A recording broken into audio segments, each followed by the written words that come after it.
In this video, I will show you how to get Minecraft font in Roblox. Go to mediafire.com. Click on Download. This file are different font styles for your Minecraft.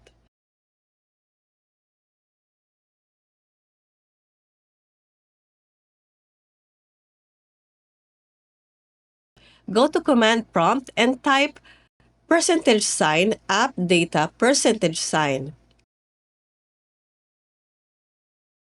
Click on App Data. Open Local folder. Open Roblox folder. Open Versions.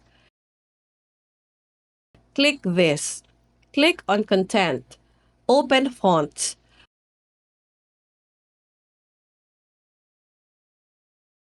Open again the zip file.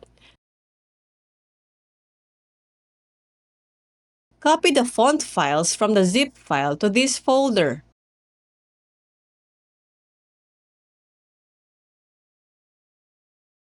And that's it. For more videos like this, hit the subscribe button and click the notification bell so that you get notified for our new uploaded videos. See you next time!